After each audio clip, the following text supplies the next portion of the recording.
کہ اللہ قرآن میں بڑے واضح لفظوں میں فرماتا ہے قُلْ هَلْ يَسْتَوِي الَّذِينَ يَعْلَمُونَ وَالَّذِينَ لَا يَعْلَمُونَ۔ اے محبوب ذرا آپ فرمائیں نا ان سے، اور ان سے سوال کریں کہ کیا پڑھے لکھے اور ان پڑھ برابر ہو سکتے ہیں؟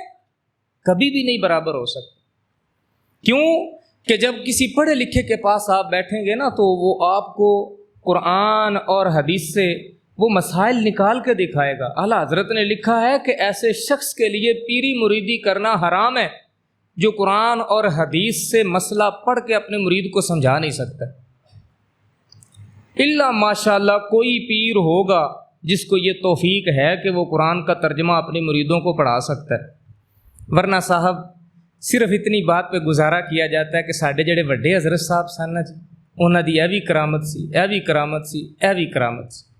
ہاں جی، علامہ اقبال نے بڑے کمال الفاظ میں یہ ان سے گفتگو کی ہے۔ علامہ فرماتے ہیں کہ ہاں تھے تو وہ آباد تمہارے مگر تم کیا ہو، ہاتھوں پہ دھرے ہاتھ منتظر فردا ہو، کہ ان کی کہانیاں سنا سنا کے ہم سے پیسے بٹورتے رہو گے یا خود بھی کچھ کر کے دکھاؤ گے؟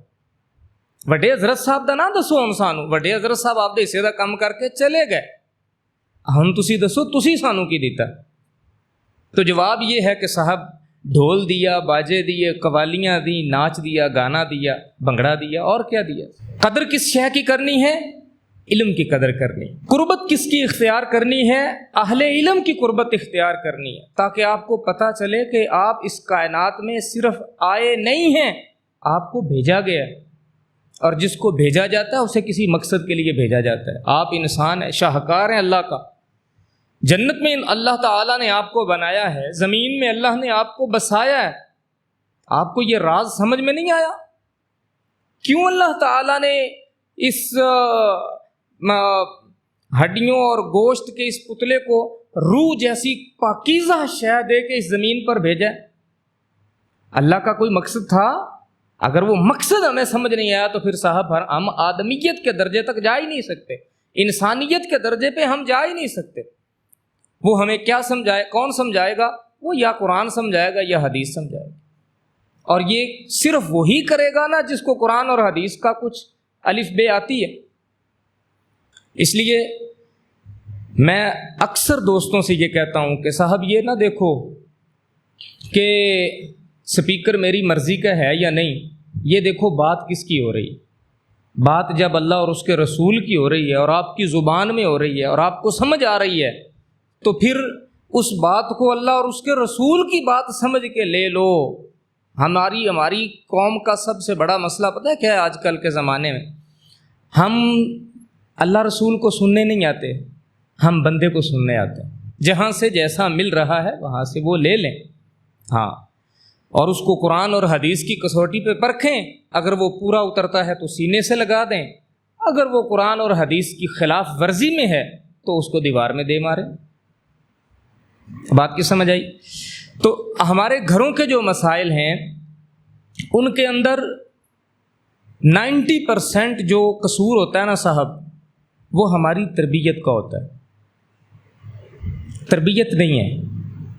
تربیت کیسے ہوگی؟ ایک بچہ جس کو 24 گھنٹوں میں آپ 20 گھنٹے موبائل دے دیں وہ اس کو تھکاوٹ نہیں ہوگی، آپ 1 گھنٹہ اس کو اللہ رسول کے نام کی محفل میں بٹھا دیں وہ تھک جائے۔ ہم نے مزاج ڈیولپ کر دیے، ہم نے اپنے بچوں کے مزاج بنا دیے۔ یعنی جس بچے کو آدھا گھنٹہ قرآن پڑھ کے کوفت محسوس ہونے لگتی ہے، تھکاوٹ محسوس ہونے لگتی ہے، اسی بچے کو آدھا دن موبائل دیکھ کے کوفت کیوں نہیں ہوتی؟ یہ مزاج اس کا ہم نے بنایا۔ اس نے مجھے دیکھا ہے کہ میں سارا دن لگا ہوں اس کے اوپر، میں نہیں تھک رہا، اس میں یا کوئی ایسی شے تو ہے اس کے اندر، پھر آہستہ آہستہ پھر یہ ایک حد میں جا کے پھر یہ ایک نشے کی کیفیت اختیار کر جاتا ہے، اس کے بغیر گزارا ہی نہیں۔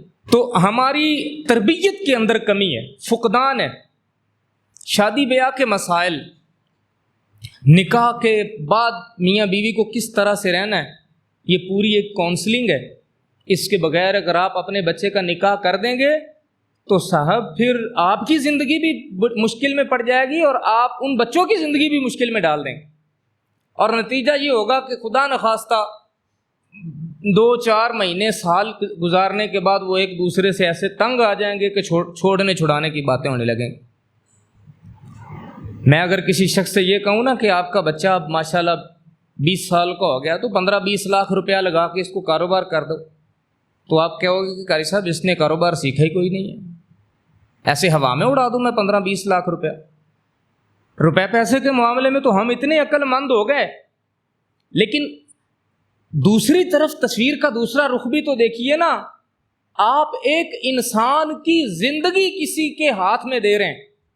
اس چیز کا وہ کاریگر تھا، یہ چیز اس کو سمجھائی گئی تھی کہ بھائی ایک زندگی آ رہی ہے، کسی کی بیٹی کوئی اپنا لخت جگر، اپنے جگر کا ٹکڑا کاٹ کے تجھے دے رہا ہے، تیرے اندر وہ مردوں والی بات ہے کہ تو کبھی کسی اونچی نیچی بات پہ اپنے آپ کو کنٹرول کر جائے، تجھے گھر چلانے کا طریقہ کار آتا ہے۔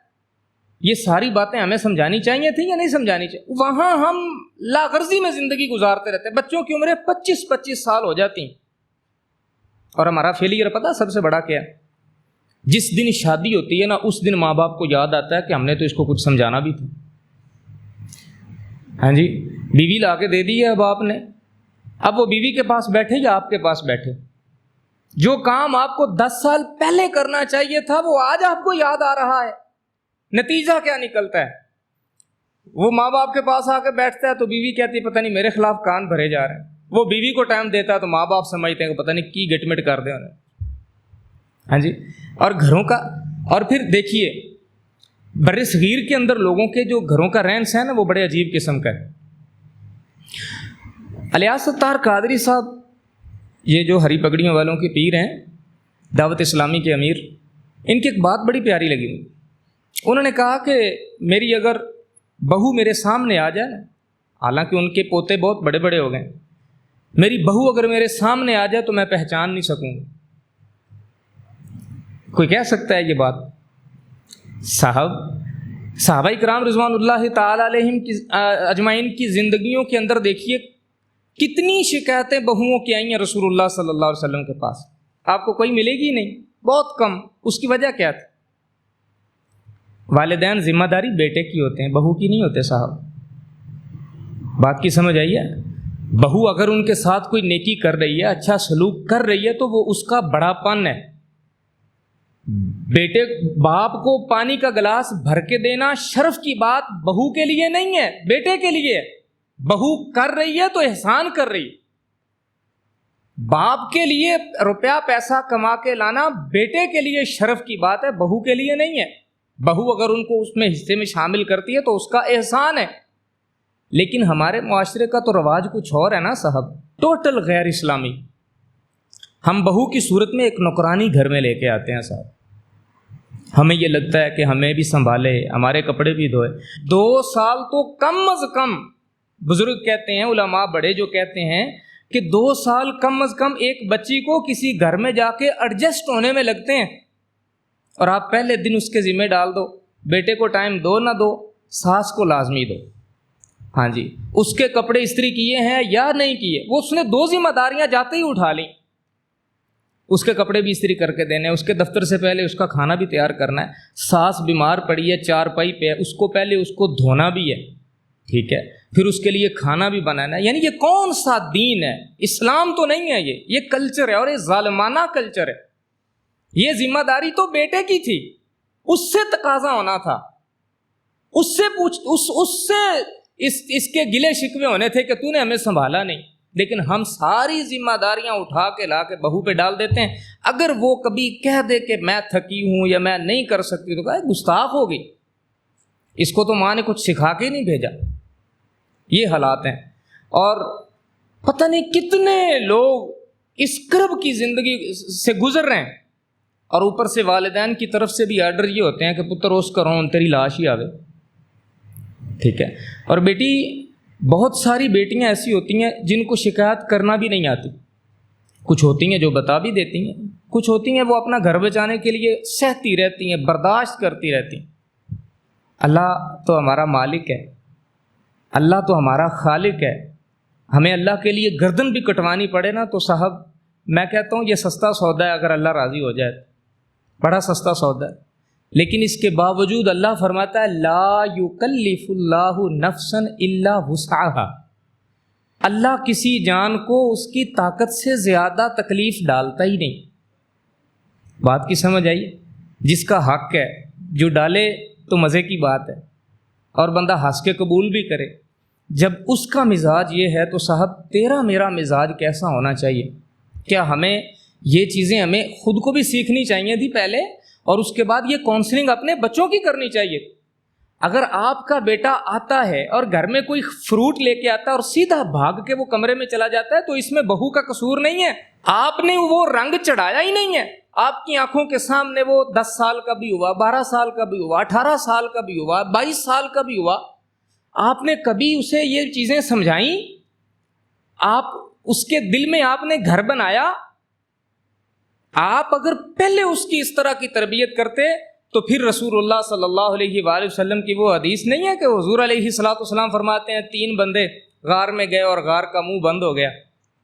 ایک بندے نے دعا کی، اللہ میں سارا دن بکریاں چراتا ہوں، رات کو جب میں ان کا دودھ دوتا ہوں تو سب سے پہلے اپنے ماں باپ کے پاس لے کے جاتا ہوں.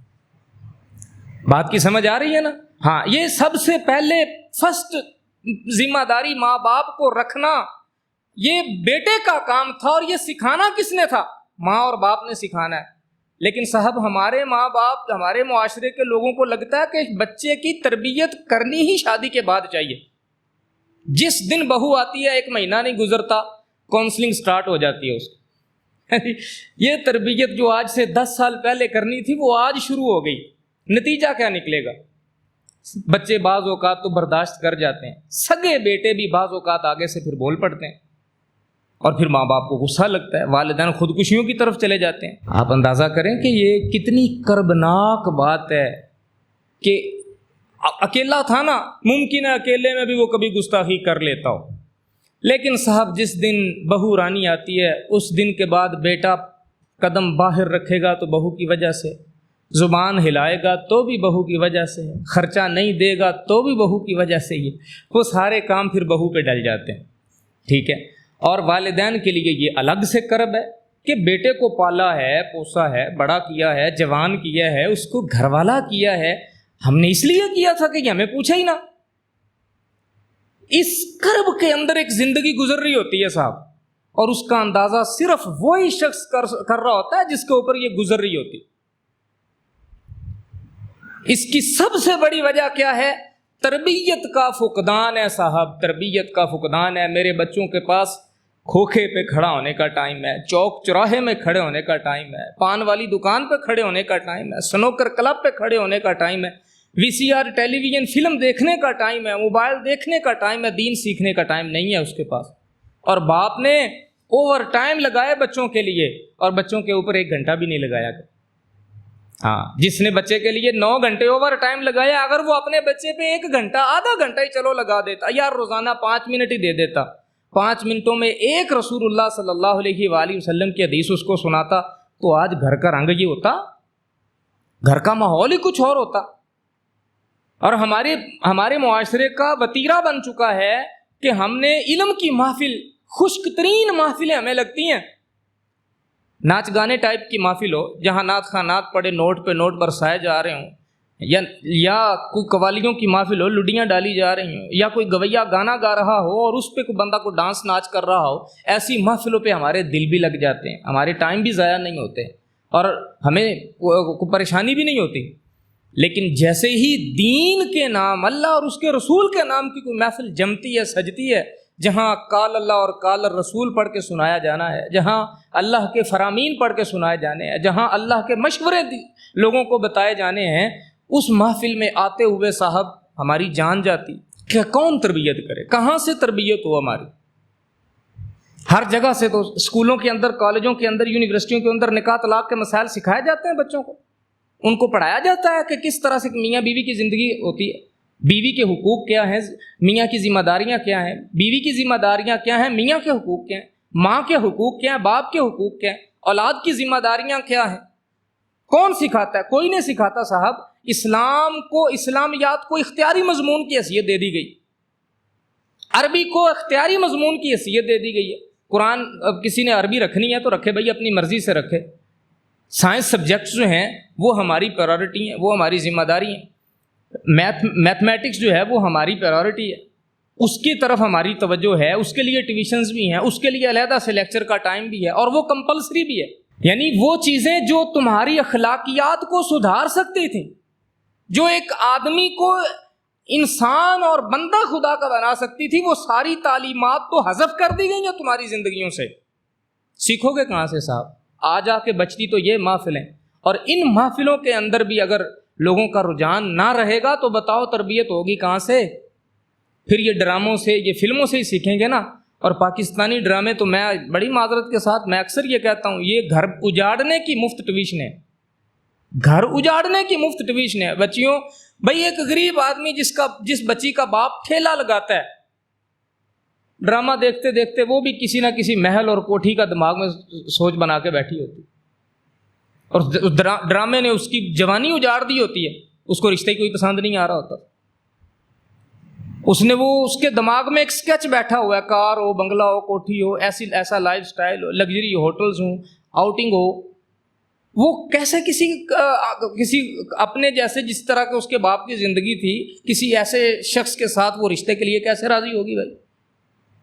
ٹھیک ہے، ماحول اس قدر شدید خراب ہو چکا ہے صاحب، جس کا آپ اندازہ اور تصور بھی نہیں کر سکتے۔ اس کا پتہ کب چلتا ہے؟ جب ایک گھر اجڑتا ہے۔ گھر نہیں اجڑتا، دو خاندان اجڑتے ہیں، اور دو خاندانوں کا سکون برباد ہوتا ہے۔ سگے بہن بھائی آپس میں ایک دوسرے سے سلام کلام کرنے سے بھی جاتے ہیں، کئی سال گزر جاتے ہیں، 10 سال یہاں تک کہ وفات کے موقع پر بھی ان گھروں گھریلو چپکلشوں اور لڑائیوں کی وجہ سے جو لڑے ہوئے بہن بھائی ہوتے ہیں نا، وہ منہ تک نہیں آتے، وہ جنازے پڑھنے تک نہیں آتے، یہ حالات ہو جاتے ہیں۔ تو مجھے بتائیے، ہم اللہ کے ماننے والے ہوں، ہم رسول کے ماننے والے ہوں، اور اللہ نے جو کلام ہمارے ساتھ کیا ہے وہ ہمارے پاس موجود ہو، اس کے باوجود ہم اتنی لاوارسی کی زندگی گزاریں صاحب، اتنی بے چینی کی اور ایسی بے قراری کی زندگی ہم گزاریں۔ وجہ کیا ہے؟ دوری ہے بس، کہ ہم قرآن کے نزدیک آتے تو قرآن ہمیں بتاتا کہ زندگی اس طرح سے گزارنا سوکھی گزر جائے گی، آسانی سے گزر جائے گی، مشکلات نہیں آئیں گی، پریشانیاں نہیں ہوں گی، بلڈ پریشر کے مریض نہیں بنو گے، تمہیں ہارٹ اٹیک جلدی نہیں آئیں گے۔ یہ بیماریاں، سب سے زیادہ بیماریاں بھی آج اسی وجہ سے ہو رہی ہیں۔ گھریلو معاملات میں والدین اتنے پریشان ہو جاتے ہیں، پرانی عمر میں جا کے روگ لگا لیتے ہیں اپنے آپ کو۔ بات کی سمجھ آئی؟ تو میں اکثر یہ عرض کرتا ہوں صاحب، اپنے بچوں کی تربیت پہلے کرو، نکاح ان کے بعد میں کرو۔